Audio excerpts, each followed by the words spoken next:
العلم نور العلم نور العلم نور علم ایک نور ہے۔ اعوذ باللہ من الشیطان الرجیم، بسم اللہ الرحمن الرحیم۔ معزز سامعین و ناظرین، السلام علیکم ورحمۃ اللہ وبرکاتہ۔ میں آپ کا میزبان حاجی محمد یعقوب علم کی بہار پروگرام میں آپ کو خوش آمدید کہتا ہوں۔ اس پروگرام میں آج ہمارے ساتھ حضرت علامہ مفتی جاوید اقبال رضوی صاحب موجود ہیں۔ ہم مفتی صاحب سے چند سوالات کریں گے جن کا مفتی صاحب قرآن و حدیث کی روشنی میں جواب عنایت فرمائیں گے۔ تو آئیے سب سے پہلے ان سے پہلا سوال کرتے ہیں کہ جمعہ اور عیدین کے موقع پر امام صاحب سے اگر کوئی سہو لاحق ہو جائے اور وہ سجدہ سہو نہ کریں تو لوگ اس پر اعتراض کرتے ہیں اور جھگڑا کھڑا کر دیتے ہیں کہ امام صاحب نے سجدہ سہو نہیں کیا۔ آپ سے گزارش ہے کہ اس مسئلے کی شرعی حیثیت واضح فرمائیں۔ اعوذ باللہ من الشیطان الرجیم، بسم اللہ الرحمن الرحیم۔ یہ مسئلہ بڑی اہمیت کا حامل ہے۔ یہ مسئلہ تقریباً پوری دنیا میں جہاں کہیں بھی مسلمان رہتے ہیں یہ مسئلہ جو ہے ان کے ساتھ پیش آتا ہے۔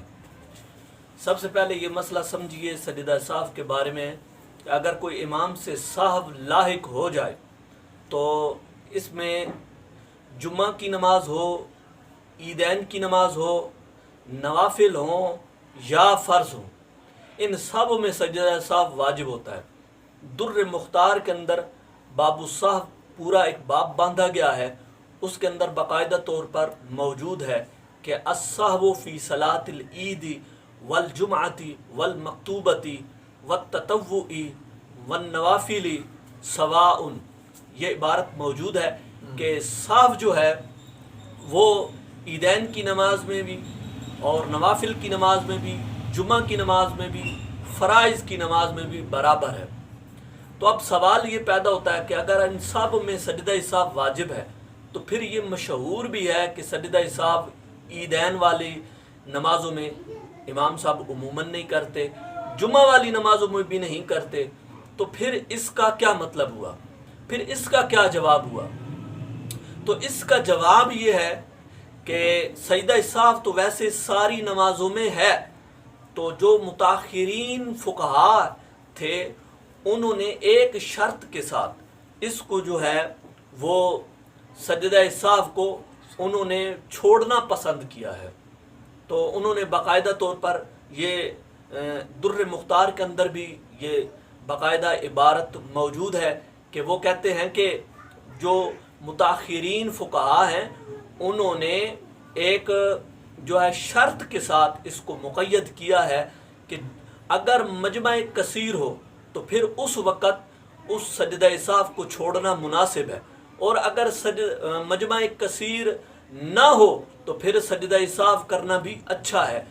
اگر مجمع کثیر میں وہ سجدہ سہو کر لیتا ہے تو پھر بھی کوئی حرج نہیں، یہ اولا ہے، یہ ایک اچھا کام ہے، یہ ایک مناسب ہے۔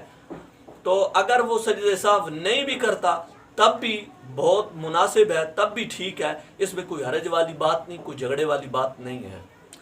جناب مفتی صاحب، دوسرا سوال یہ ہے کہ جب جنبی آدمی کو پسینہ آتا ہے اور وہ پسینہ کپڑوں سے لگ جاتا ہے تو کیا کپڑے ناپاک ہو جائیں گے؟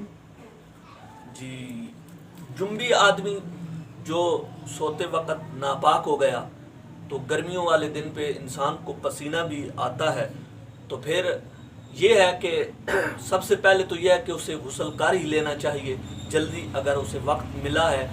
اگر اسے کوئی ایسی مجبوری لاحق ہے کہ اسے پسینہ آیا، وہ پسینہ جناب اس کے کپڑوں پر لگ گیا، تو کپڑوں پر پسینہ لگ جانے سے ان کپڑے جو ہے ناپاک نہیں ہوتے۔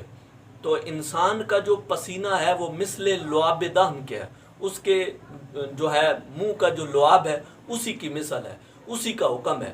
لعاب دہن کا جو حکم ہے وہی پسینے کا حکم ہے، لہٰذا سیدی و مرشدی اعلی حضرت مجدد دین و ملت شاہ امام احمد رضا خان فاضل بریلوی نے جو ہے جلد نمبر 4 فتاوی رضویہ کے اندر بھی اس کا ذکر فرمایا ہے۔ جی ماشاءاللہ، تفصیلی جواب دیا آپ نے۔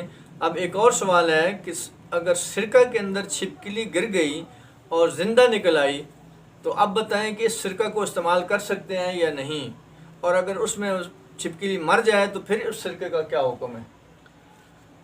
جی اگر سرکہ کے اندر چھپکلی وہ چلی جاتی ہے اور پھر زندہ نکل آتی ہے تو پھر چھپکلی کا سرکے کا یہ حکم ہے کہ اسے استعمال کیا جا سکتا ہے، وہ حلال ہے، وہ حرام اس سے نہیں ہوا۔ اور اگر چھپکلی اس سرکے کے اندر تھی اور تیرتی رہی، اس کا منہ اس کے اندر نہیں ڈوبا تو پھر اس کا کھانا بھی مکروہ نہیں ہے۔ اور اگر چھپکلی جو ہے ڈوب گئی ہے تو پھر غنی کے لیے حکم اور ہے، فقیر کے لیے حکم اور ہے۔ غنی کے لیے حکم ہے کہ اس کے لیے یہ وہ سرکہ کراہت تنزیہ ہوگا، اس کا کھانا کراہت تنزیہ ہوگا، اور جو فقیر ہے اس کے لیے کراہت تنزیہ بھی کوئی نہیں ہے، وہ اس کو استعمال کر سکتا ہے۔ اگر چھپکلی جو ہے وہ سرکے کے اندر ہی مر جاتی ہے تو پھر اس کا کھانا حرام ہے، پھر وہ جو ہے حرام ہو جاتا ہے، ناجائز ہے اس کا کھانا، تو اب اس کو پاک کیے بغیر استعمال نہیں کر سکتے۔ تو اب اس کے طریقے مختلف قسم کے سیدی اعلیٰ حضرت نے اپنے فتاوی رضویہ شریف میں جلد نمبر 4 میں بیان کیے ہیں۔ ان میں سے ایک یہ طریقہ بیان کیا ہے کہ جو ناپاک سرکہ ہے اسی کی مثل ایک اور سرکہ جو ہے کسی برتن میں جو ہے اس ایک گھڑے میں ان دونوں کو ڈال دیا جائے، تو پھر ڈالتے جائیں تو اس کے سر تک پہنچ جائے اور اس کے سر سے بھی بہنے لگ جائے اور دور کچھ جگہ تک وہ بہنے لگ جائے، تو اس طرح کر کے وہ سرکہ جو ہے پورا گھڑا پاک ہو جائے گا۔ ایک اس کا یہ طریقہ ہے، اور دوسرا اس کا طریقہ یہ ہے کہ اس کو اونچی جگہ پر بیٹھ کر جو ہے اس کے ساتھ دوسرا سرکہ ملا کر کسی چیز کے ساتھ یوں اوپر انڈیلا جائے اور پھر نیچے برتن میں تاکہ دو دھاریں مل کر اس برتن کے اندر آ کر گر جائیں، تو اس طرح جو ہے وہ سرکہ پاک ہو سکتا ہے۔ اس کے اور بھی کئی طریقے سیدی اعلیٰ حضرت نے بیان فرمائے ہیں۔ جناب مفتی صاحب، اس طرح کا ایک اور سوال ہے کہ گھی کے اندر مرغی کا بچہ گر کر مر جائے تو اس گھی کا کیا حکم ہے، اور اگر زندہ نکل آئے تو پھر کیا حکم ہے؟